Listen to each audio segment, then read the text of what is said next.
A couple of months ago, I began my classes at Chico State University. As I was preparing for my freshman year, I was able to find everything that I needed, except for a laptop.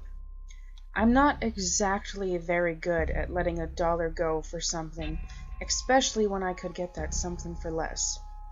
I sourced the internet for good deals on laptops, finding none that suit my frugal habits. Classes were only 2 weeks away, and I was becoming desperate for a computer. Several days later, I saw an ad in the newspaper for a laptop that was being sold for only $600, and not too far from where I live.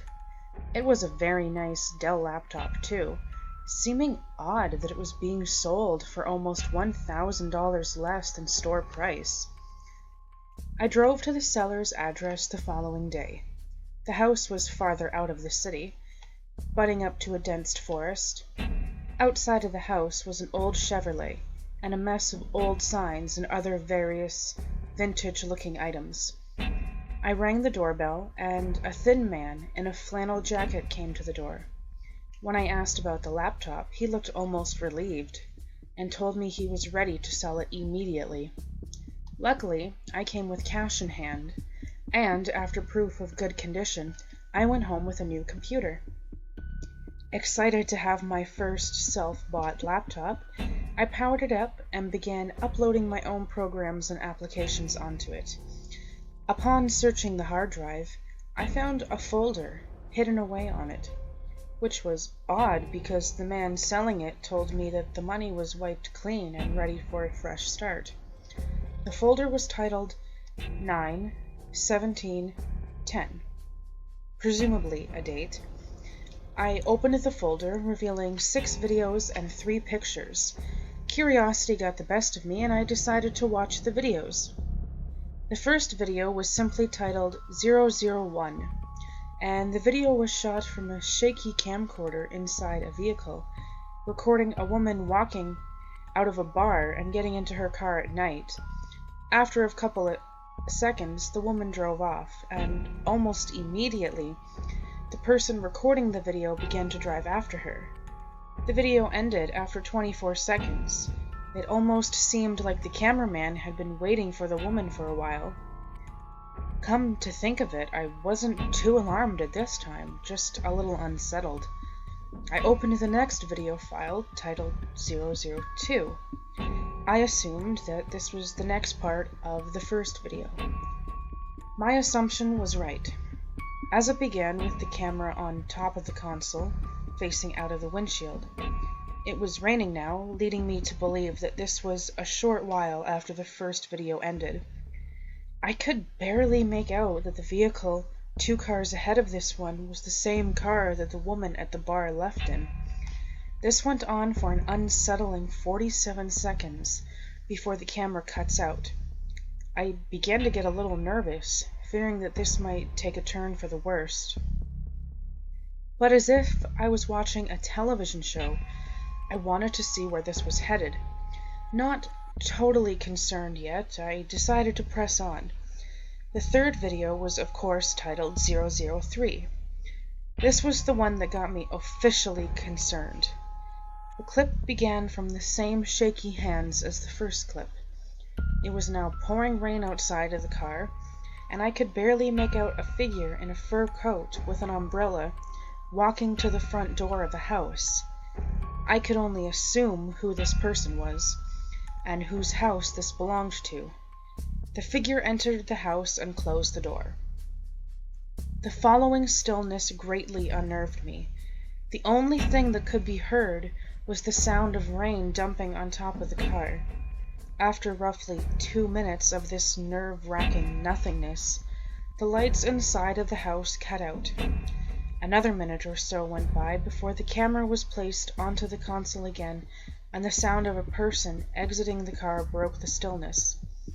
After the car door quietly closed, another figure, this time hooded, could be seen walking towards the house. I began to feel a knot tightening in the bottom of my stomach as the stranger walked around to the back of the house. Whoever this person was, they definitely weren't supposed to be there. After another couple of seconds, The lights to the outside of the house cut out. It was pitch black, and only the rain altered me that the camera was still rolling.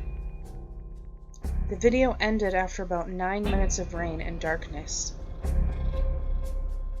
I was now pretty sure that this was not an innocent little project or anything of that nature, and I began to feel stupid for not checking this laptop seller's credibility. Was this person stalking the woman the same person I met with earlier?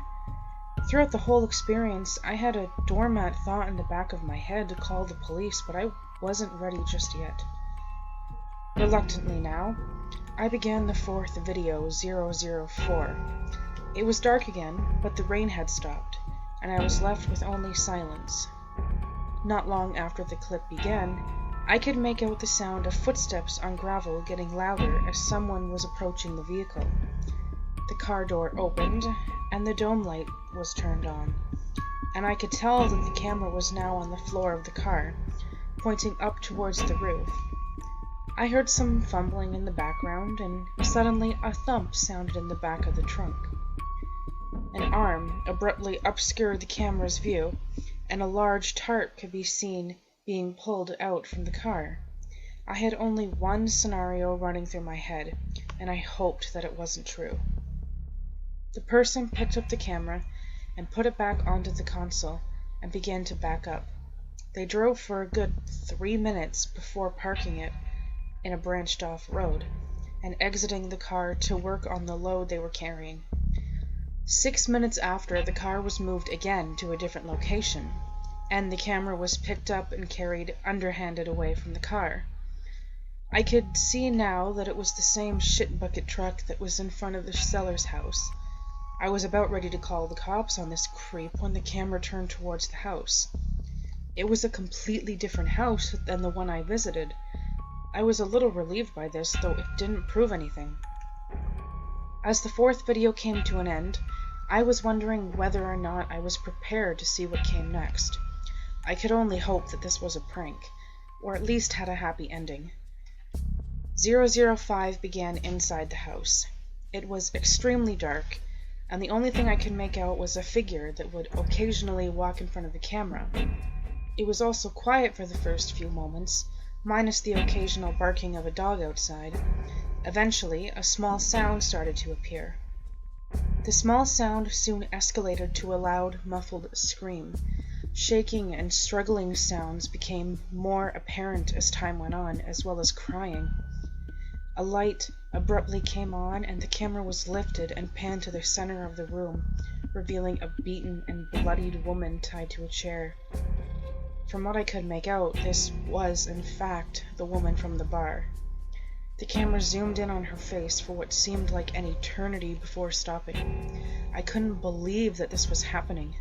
The original hope that this was a movie or something like that had long since diminished. With only one video remaining, I was beginning to fear for my own safety. I locked the door, closed my blinds, and pushed onward. I began 006, with a small hope that this woman was still alive, and I could have her saved. The final installment of this horror show began in a bathroom setting. The camera was placed on the counter, facing a mirror in which I could see a door. The only sound I could make was a familiar sound that destroyed my hopes: power tools. I sat in front of the screen for what felt like hours before the sound stopped. More silence, then heavy footsteps, accompanied by what sounded like something being dragged. The doorknob turned and the door was pushed open. Out of the darkness of the rest of the house appeared a middle-aged woman dressed in what I can only describe as lab attire, sporting a respirator and a pair of long rubber gloves. This, for some strange reason, gave me a small amount of relief. In the reflection, the woman struggled to drag something to the bathtub. As she hoisted it into the tub, I could see it was a large black garbage bag. I felt like I was dreaming. It was like I was watching a horror movie unfolding on the screen. She lifted the bag up from the tub, now empty except for whatever entrails that still dropped out. She picked up the camera and placed it on the ground facing the tub. On the floor in front of the bathtub was an assortment of corrosive substances and several other empty containers. The women began to dump the liquids into the tub, which followed by an awful, awful noise that I can only describe as pop rocks mixed with coke. The video ended, and I was bewildered and panicked. I finally opened the pictures. The first was a picture of the truck. The second was a picture of the girl tied up before she was beaten, and the third picture brought up a corrupted file notice.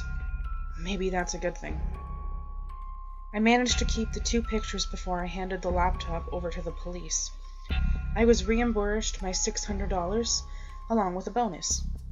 Apparently, the victim was the young girlfriend of the older woman's ex-husband. The older woman was arrested almost a year before, but was freed of all charges due to lack of evidence, and the ex-husband was incarcerated instead.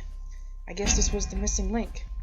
I hope this has solved any unanswered questions, although I'm not sure who the man in the flannel jacket was, or how he got a hold of the laptop, or how he owns the same truck as the murderer.